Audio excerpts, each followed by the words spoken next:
ನಿತ್ಯಾನಂದ ಸ್ವಾಮೀಜಿ ಯಾರಿಗೆ ಗೊತ್ತಿಲ್ಲ ಹೇಳಿ. ಹಲವಾರು ವಿವಾದಗಳಲ್ಲಿ ಸುದ್ದಿಯಾದವರು, ವಿವಾದಗಳಲ್ಲಿ ಸಿಲುಕಿ ದೇಶ ಬಿಟ್ಟು ಪಲಾಯನ ಮಾಡಿ ತಮ್ಮನ್ನು ತಾವು ದೇವಮಾನವ ಎಂದು ಘೋಷಿಸಿಕೊಂಡವರು. ಇದೀಗ ಅದೇ ಸ್ವಯಂ ಘೋಷಿತ ದೇವಮಾನವ ನಿತ್ಯಾನಂದ ಸ್ವಾಮೀಜಿ ಸಾವಿನ ಸುದ್ದಿ ಕೇಳಿ ಬರುತ್ತಿದೆ. ನಿತ್ಯಾನಂದ ಸ್ವಾಮೀಜಿ ಮೃತಪಟ್ಟಿದ್ದಾರೆ ಎಂದು ಆತನ ಸೋದರಳಿಯ ಮಾಹಿತಿ ನೀಡಿದ್ದಾನೆ. ಈ ಕುರಿತು ವಿಡಿಯೋವೊಂದು ಇದೀಗ ಭಾರಿ ವೈರಲ್ ಆಗುತ್ತಿದ್ದು, ಇದು ಏಪ್ರಿಲ್ ಫೂಲ್ ಆಗಿರಬಹುದು ಅಥವಾ ವಿವಾದಾತ್ಮಕ ಸ್ವಾಮೀಜಿ ನಿಜವಾಗಿಯೂ ಮೃತಪಟ್ಟಿದ್ದಾನೆ ಎಂಬ ಚರ್ಚೆ ಜೋರಾಗಿದೆ. ಏನಿದು ಸುದ್ದಿ ನೋಡೋಣ ಬನ್ನಿ.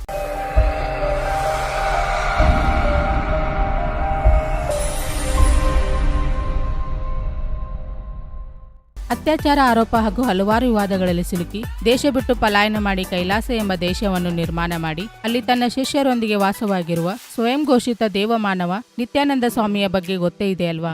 ಇದೀಗ ಈ ವಿವಾದಿತ ಸ್ವಾಮೀಜಿ ಮೃತಪಟ್ಟಿದ್ದಾನೆ ಎಂಬ ಸುದ್ದಿ ಕೇಳಿ ಬರುತ್ತಿದೆ. ನಿತ್ಯಾನಂದರು 2 ದಿನಗಳ ಹಿಂದೆ ನಿಧನರಾದರು ಎಂದ ಸುದ್ದಿಯನ್ನು ಆತನ ಸೋದರಳಿಯ ಸುಂದರೇಶ್ವರನ್ ಹೇಳಿಕೊಂಡಿದ್ದು, ಈ ವಿಡಿಯೋ ಇದೀಗ ಸಿಕ್ಕಾಪಟ್ಟೆ ವೈರಲ್ ಆಗುತ್ತಿದೆ. ಈ ಸಾವಿನ ಸುದ್ದಿ ಬಗ್ಗೆ ಇನ್ನೂ ಸ್ಪಷ್ಟತೆ ಲಭ್ಯವಾಗದ ಕಾರಣ ಜನ ಇದೆಲ್ಲ ಏಪ್ರಿಲ್ ಫೂಲ್ ದಿನದ ಸಲುವಾಗಿ ಮಾಡಿದ ಪ್ರಚಾರದ ಗಿಮ್ಮಿಕ್ ಎಂದು ಮಾತನಾಡಿಕೊಳ್ಳುತ್ತಿದ್ದಾರೆ.